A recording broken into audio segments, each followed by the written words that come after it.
Apakah Anda pernah bermain atau berwisata ke Kabupaten Sumedang?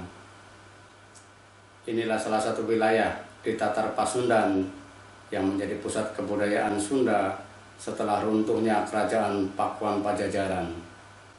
Namun pada akhirnya wilayah ini dikuasai Kerajaan Mataram dari Jawa.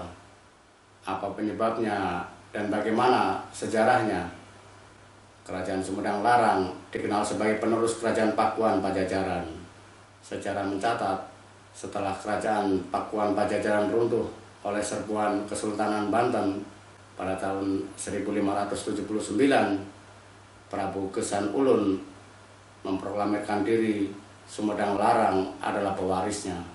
Namun di masa kekuasaan Prabu Arya Suryadiwangsa, Kerajaan Sumedang Larang pada tahun 1620 menyatakan diri bergabung dengan Kerajaan Mataram dan statusnya turun menjadi kabupaten.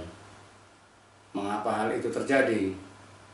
Untuk mengetahuinya secara utuh, ada baiknya kita melihat sejarah Sumedang Larang secara runut. Kehadiran kerajaan di Tatar Sunda ini bermula ketika Resi Agung Reti Kandayun dari Kerajaan Sunda babat alas di daerah yang kemudian diberi nama Sumedang. Untuk melegitimasi daerah itu, anak Resi Reti Kandayun yang bernama Aji Putih kemudian mendirikan kerajaan Tembong Agung. Pada tahun 721, Kerajaan Tembong Agung berganti nama menjadi Himbar Buwana di masa kepemimpinan Prabu Tajimalela. Namun tidak lama setelahnya diubah menjadi Sumedang Larang dan tetap menjadi bawahan Kerajaan Sunda. Kerajaan Sumedang Larang berhubungan baik dengan Kesultanan Cirebon ketika dipimpin Pangeran Santri. Sebenarnya Pangeran Santri keturunan Sunan Gunung Jati yang berkuasa di Cirebon. Dia menjadi penguasa Sumedang Larang setelah menikahi Ratu Pucuk Umum, pewaris Kerajaan Sumedang Larang. Namun hubungan dengan Cirebon rusak ketika terjadi peristiwa Harisbaya. Ada banyak versi terkait hubungan Gesan Ulun dengan Ratu Harisbaya. Kita memilih versi di mana ketika Gesan Ulun yang kala itu masih berstatus putra mahkota menuntut ilmu ke pusat Kerajaan Pajang di daerah Kartosuro yang kini masuk wilayah Jawa Tengah. Saat hendak pulang ke Sumedang, Gesan Ulun mampir ke Keraton Cirebon, tempat kakeknya. Saat itulah dia bertemu Ratu Harisbaya, istri kedua Panembahan Ratu. Keduanya jatuh cinta dan atas permintaan Harisbaya, Gesan Ulun kemudian melarikan ke Sumedang Larang. Panembahan Ratu yang merasa terhina lantas mengirim ribuan pasukan untuk menyerang Sumedang Larang.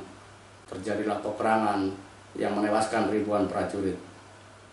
Akhirnya kedua kerajaan berdamai setelah Sumedang Larang menyerahkan wilayah perbatasan sebagai syarat Panembahan Ratu menjatuhkan talak atau menceraikan Ratu Harisbaya.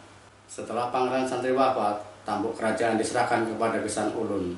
Penobatannya disahkan oleh Raja Pajajaran, yakni Prabu Surya Kancana atau Raga Mulia di tahun 1578. Namun baru setahun berkuasa, Kerajaan Pajajaran runtuh oleh serbuan Kesultanan Banten.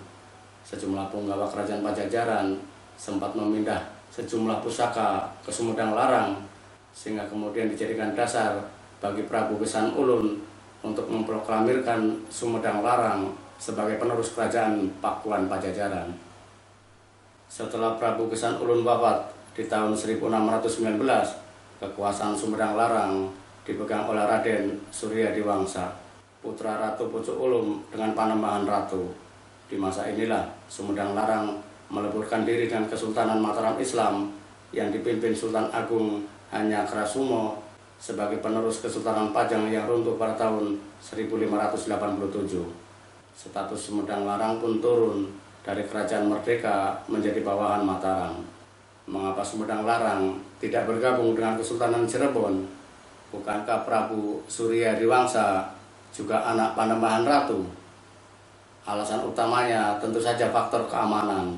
Meski berstatus sebagai pewaris atau penerus Kerajaan Pajajaran, Sumedang Larang bukanlah kerajaan besar yang memiliki banyak prajurit dan pendekar hebat sekelas Jaya Perkasa, mantan Panglima Perang Pajajaran yang bergabung ke Sumedang Larang namun gugur saat serangan Cirebon dalam peristiwa Harisbaya. Sialnya, 2 tahun setelah Suryadiwangsa bertahta, Cirebon jatuh ke tangan Mataram. Ingat, Kesultanan Cirebon menjadi bagian dari Kerajaan Mataram selama hampir 1 abad, yakni dari tahun 1613 hingga 1705. Dengan demikian, ada 3 kekuatan besar yang mengepung Sumedang Larang, yakni Kesultanan Banten, kekuatan VOC yang saat itu juga sedang berusaha berekspansi ke wilayah-wilayah di luar Batavia, kemudian di sebelah timur ada Kerajaan Mataram. Jika tidak segera bergabung dengan salah satu kekuatan besar, kemungkinan Sumedang Larang juga akan segera ditaklukkan baik oleh Banten, VOC maupun Mataram. Sebab saat itu Mataram juga sedang membutuhkan wilayah Priangan untuk melempangkan jalan menyerang VOC di Batavia. Sementara untuk bergabung dengan Kesultanan Banten menjadi mustahil karena masih banyak mantan punggawa dan keturunan kerajaan Pajajaran yang sakit hati atas penaklukan Banten. Oleh karenanya, bergabungnya Kerajaan Sumedang Larang ke Kerajaan Mataram menjadi pilihan paling logis meski memiliki konsekuensi statusnya sebagai kerajaan merdeka dihapus menjadi wilayah bawahan atau kabupaten. Raden Suryadiwangsa berharap mendapat bantuan Mataram untuk menghadapi Banten maupun VOC. Bagi Sultan Agung sendiri, ini keuntungan besar.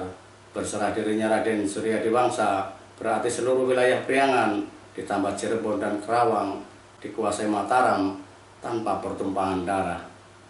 Priangan adalah wilayah Sumedang Larang yang meliputi Sumedang, Ciamis, Tasikmalaya, Garut, Cimahi, Bandung, Cianjur, Sukabumi, hingga ke Bogor.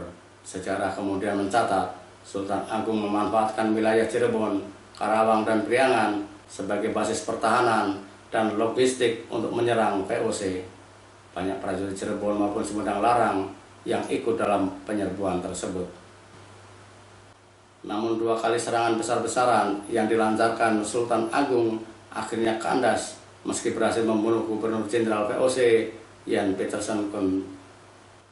Penyebab utamanya karena penyakit kolera dan kelaparan setelah banyak gudang logistiknya di daerah Karawang dan juga Bekasi dibakar pasukan tak dikenal. Demikian akhir keruntuhan Kerajaan Sumedang Larang. Selama 1 abad lebih, Kerajaan Sumedang Larang di bawah kekuasaan Mataram. Setelah itu, tepatnya di tahun 1706, wilayah Sumedang Larang dikuasai VOC Belanda, Inggris, Belanda lagi, Jepang, sebelum akhirnya Indonesia mencapai kemerdekaan dan wilayah bekas Kerajaan Sumedang Larang bergabung di dalamnya.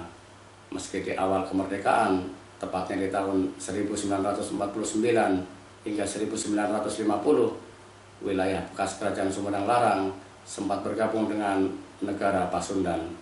Sampai bertemu kembali pada topik bahasan yang lebih menarik. Jika Anda berkenan, jika Anda tertarik dengan topik bahasan di channel Risalah Misteri, silakan like dan share agar lebih banyak lagi yang tahu sejarah bangsanya.